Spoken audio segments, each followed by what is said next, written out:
Screw all the ballyhoo and all the theatrics. This is coming from me. Not like I'm a geriatric, but chill. Here we go.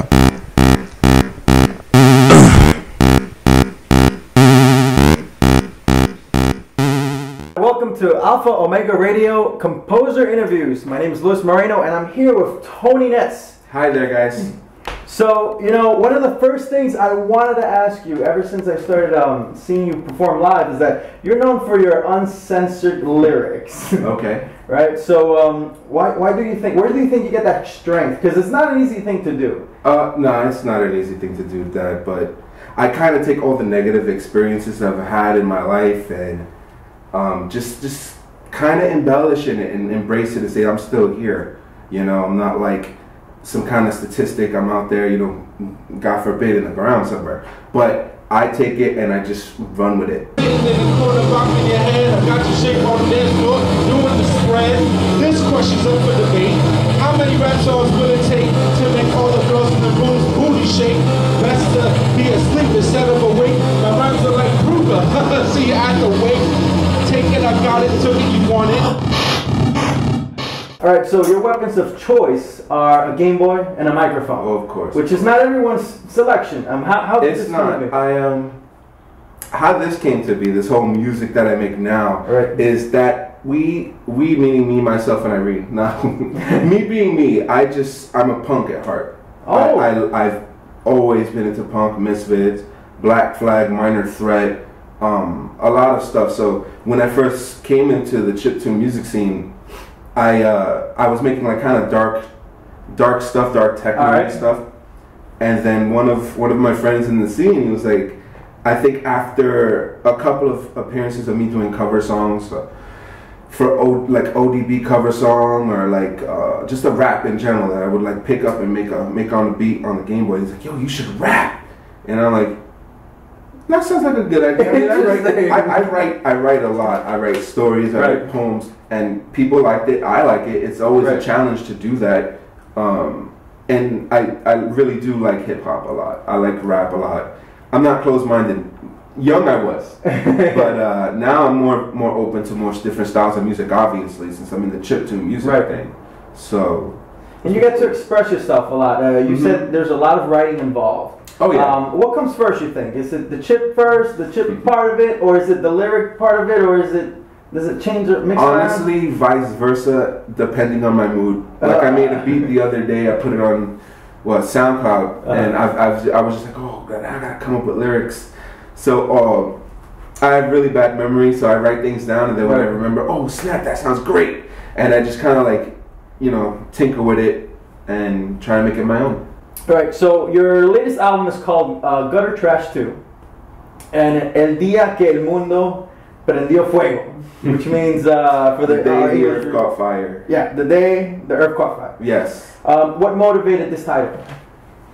Well, long story, I had an EP called Gutter Trash, period. It was Gutter Trash, Tony Ness, and that's back when I was making CDs and, you know, pushing myself as an artist. It's not a Bandcamp. It's something that it was pre-Bandcamp. It's a pre-Bandcamp. Oh my goodness! I planned to try and release it on Bandcamp if I could find the files. Other than that, I mean, look, it was a great idea. It was an EP of 5 songs. I had 2 covers and 3 originals. Some of them were screaming and kind of like rapping at the same time.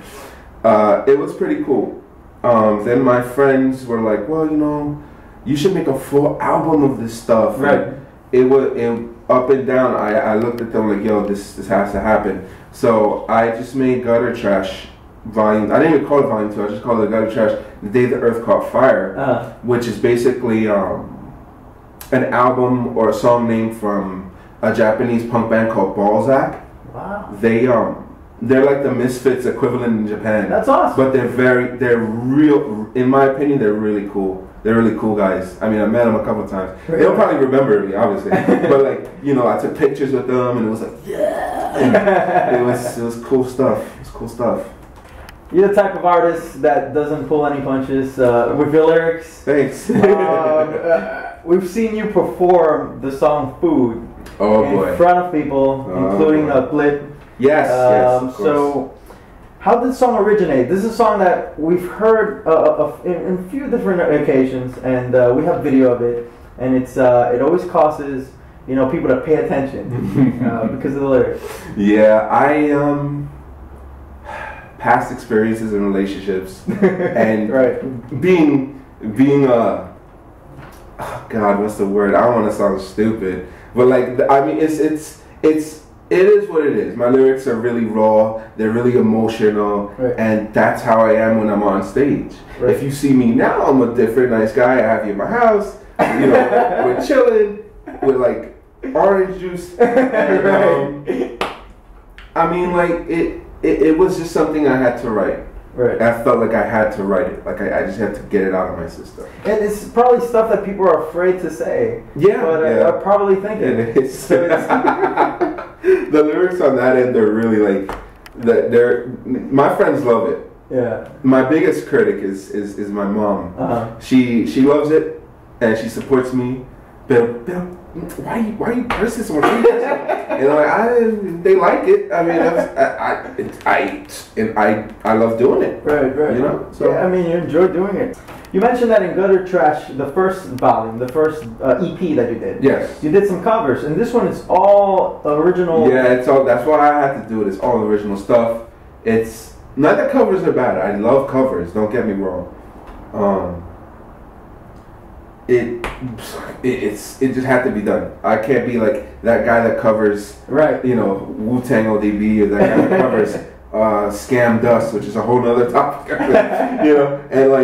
And people really do enjoy it. I mean, people came up to me. I'm sorry if I forgot your names. I hate the fact that I can't remember names and faces.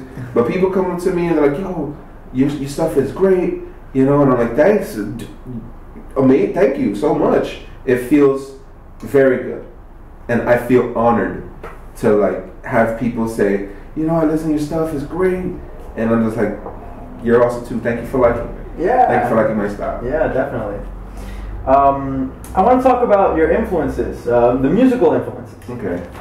For example, I heard that you're into punk, and yeah, that's one of the things that's a long story. I mean, My mom and my dad were in a 9-piece Latin band. My dad was African American, so he was a timbalero. So he would basically go to shows, and he didn't speak a lick of Spanish. So somebody in the front was like, yeah, that's this one, that's it. I don't know what you're saying. I don't speak Spanish. And I'm like sitting there like, Mom, really? That's happening? Like how the heck did y'all guys do that? Oh no, it was just like improvisational. I mean, music is in my blood. My mom sings. Right. My dad was a very, very good timbalero player. He played with Tito Puente at one time. That's amazing. Yeah, he was dope. My dad was dope. So was my mom. She's dope too. She still could sing. She could belt out a few. I love music. Don't get me wrong, but back when I was younger, stuff was rough, and I just gravitated toward the rougher stuff, like the rougher side of music, all right. Especially hardcore punk rock. All right, cool. I mean, I have a Misfits tattoo. Yeah. I mean, how can you not like the Misfits? I mean, these kids these days, I hate to say like kids these days, but the kids these days, one of the guys came up to me and like, I forgot who it was. He looked at my Misfits tattoo and was like, "Is that Avenged Sevenfold?" And I'm like, "What? What? Damn. Yeah." I was like, "Dang." And just like, thanks, kid. Read up on something. Before the whole chiptune stuff. Yeah. Did you create music in different ways? Or? I was. My earliest memory of making a chiptune is one of my friends. He was making a QBasic game. Not basic, but QBasic game. An RPG. Right. And he told me, listen, there's something in the soundboard where you could type F, C, A, all the notes and have it come out like as beeps. So I was like, all right, cool. And he wanted me to do like a victory theme. It was like the corniest thing ever. It was like doo-doo-doo-doo-doo or something. It was really bad. And like, that's the first time I ever touched it. After that, I just dropped it. I started going to punk rock shows, made lots of friends there, being not in bands, but, associated with the band and, you know, just singing songs in the studio that I knew and that I loved listening to growing up. You know, like I said, Black Flag, Misfits, Minor Threat, Circle Jerks, Rollins, especially Rollins, man. I love Henry Rollins. He's dope. Oh, Bad Brains.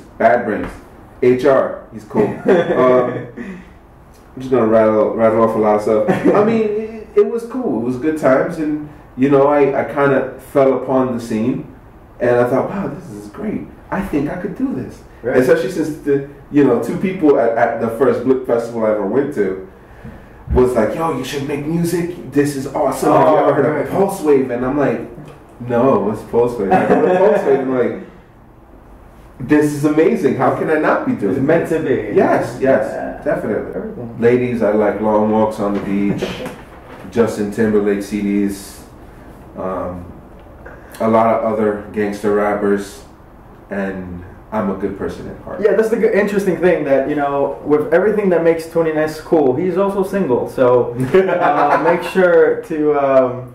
He's on Facebook, so... I'm on Facebook. I mean, y'all... Yeah, there's his numbers there, everything. Yeah, see? You get it. Y'all get it. Right. Come and get it. Please. Come and get it, please. Screw all the ballyhoo and all the theatrics. This is coming from me. Not like I'm a geriatric, but chill. Here we go.